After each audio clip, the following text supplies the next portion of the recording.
എടാ കുന്തങ്ങ് നിർത്തിക്കേ. അല്ലേലും ക്ലാസ് ഉള്ള ദിവസം നേരത്തെ നേരം വിളിക്കും. വാടാ വാ എഴുന്നേക്ക്, ന്യൂ ഇയർ ഒക്കെ അല്ലേ. രാവിലെ എഴുന്നേറ്റ് സിദ്ധാന്തം പറയാതെ ലൈറ്റ് ഓഫ് ആക്കണം. കാര്യം മടിയാണെങ്കിലും എഴുന്നേറ്റ് എങ്ങനെയെങ്കിലും പുറത്തിറങ്ങി കിട്ടിയ പിന്നെ ഉറക്കുമ്പോ ടേം എക്സാമിന്റെ മാർക്ക് കണ്ടപ്പോ ചെറിയൊരു പേടി. ഇനിയും പഠിച്ചില്ലെങ്കിൽ ചിലപ്പോ 8 നില പൊട്ടും. അവന്റെ ഡയലോഗ് കേട്ട് നമ്മൾ ഉറങ്ങാൻ നിന്ന നമ്മുടെ കാര്യം തദൈവ.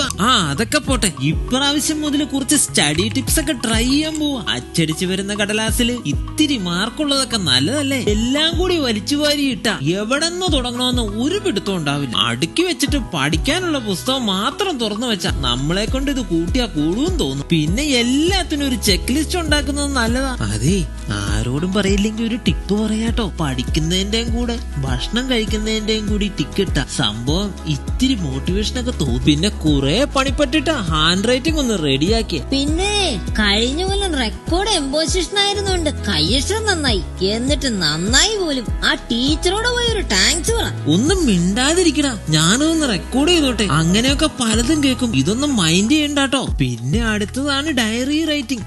പോഷായിട്ട് ജേർണലിംഗ് എന്നൊക്കെ പറയും. നമ്മളെ പൊക്കാൻ നമ്മൾ മാത്രമേ ഉള്ളൂ. നമ്മള് മലമറച്ചു എന്നങ്ങ് വെച്ച് കാച്ചിയേക്കണം. അത് കാണുമ്പോ തന്നെ നമ്മളെന്തോ ഭയങ്കര സംഭവമാന്ന് തോന്നും. പിന്നെ ഒരു ദിവസം കൊണ്ട് പഠിച്ച് മറിച്ച് കളഞ്ഞേക്കാന്നൊന്നും വിചാരിച്ചേക്കല്ലേട്ടോ. ചെറിയ ഇന്റർവെല്ലൊക്കെ എടുത്തില്ലെങ്കിൽ ഒറ്റ ദിവസം കൊണ്ട് മടുത്തു. അമ്മേ ദേ ഇങ്ങോട്ട് വന്നേ, ഇപ്പൊ പഠിക്കുവാന്ന് പറഞ്ഞിട്ട് സിനിമ കാണുവാ. അപ്പൊ ഇതൊക്കെയാണ് ഒന്ന് പഠിച്ചേക്കാന്ന് ചെറിയ വിചാരമൊക്കെ ഉള്ളവർക്ക് പറ്റിയ കാര്യങ്ങൾ.